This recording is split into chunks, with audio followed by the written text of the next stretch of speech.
I think that's another question, because you guys, it sounds like you kind of were all involved in the whole, even like the producing process, you know, the logistics of it. Yeah. And in raising funding. Mallory and Whitney talked about this a little bit last time, but what was your process for raising funding?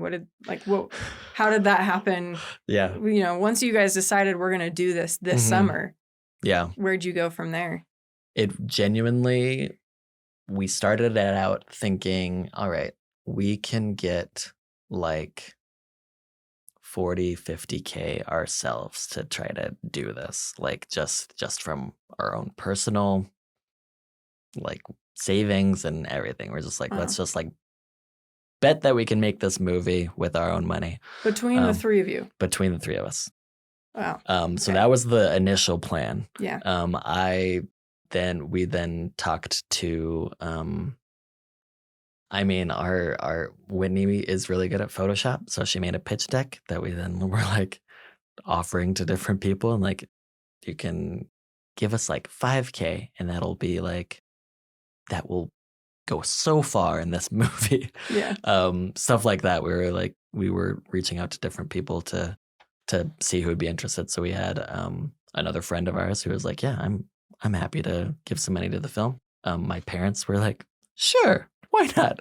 They keep telling me that they were like, we weren't expecting anything to come back to us or anything. We just wanted to be supportive. That's very nice of you. Thank you. So we had people we had basically just micro investors that were all like trying to make this movie. And then Babetta Kelly as our production manager, our UPM, she was doing so much of the actual production work in terms of seeing how we were going to make this budget, how we were even going to be able to pay everybody.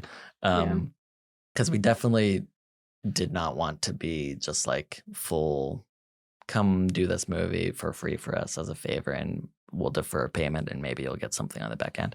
We really wanted to, even if it wasn't like the most premium rate, we wanted to make sure that everybody felt like they were being taken care of in our crew. Because that's always been the element that we're like hyper focused on, that we don't want people to ever feel abused by our efforts, because it's all just kind of like, it's all just vanity at the end of the day. Sometimes it's the feeling of like, we're just making a movie because we think we're funny enough to do so. And so we just didn't want anybody to feel taken advantage of. And but Babetta Kelly knowing Scott Christopherson was like a godsend, because she was like, let's set up a meeting with him.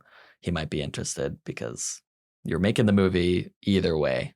And if he wants to sign on, if Sorø Films wants to sign on, then that will just alleviate everybody's stress.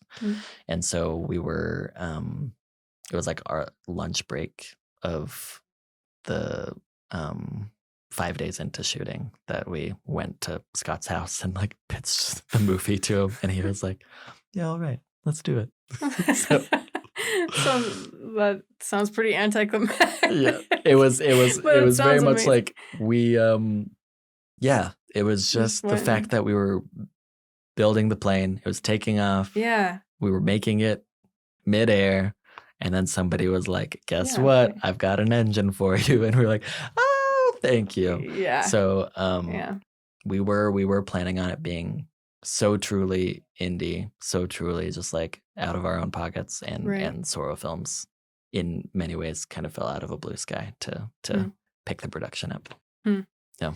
So what, your crew members signed on thinking this is a small indie film. And then halfway through production, right? Yeah. So you 2 weeks of production. Right. You had funding come in. We had the funding come in, yeah. Yeah. And we would have been able to pay everybody. We would have just been like, we probably wouldn't have been able to pay anybody for post. Would have ultimately been the problem. So we wouldn't have been able to pay properly for sound mixing or VFX or color. And we weren't paying ourselves already for like the editing and everything. We were like, okay, we can handle the editing, but everything else after that, we're a little bit like, maybe people will be able to do it for nothing. But Sorø being able to fund so much of the film ultimately made it feel like, oh, okay, we've got everybody covered. It's not like the most expensive film by any means, but they saved us. That's being able to even think that far ahead, to post when you're so in the trenches on like getting it made. I'm sure that was good, knowing that horizon was close and covered. Right. That's good. So you guys ended up editing it, right? Yeah. So we were able to get our digital imaging technician to kind of put it all together in an organized way, and we had 2 assistant editors who were able to basically organize the whole film. And then Mallory took the first like 45 minutes and I took the last 35 minutes, and we just were like, over the course of, I guess we did it in like 1 week, we just were like go every day, every night until we had like the whole film completed. But yeah, it was basically our editors did our assistant editors did the organizing, and then we were able to dive into it as seamlessly as you can.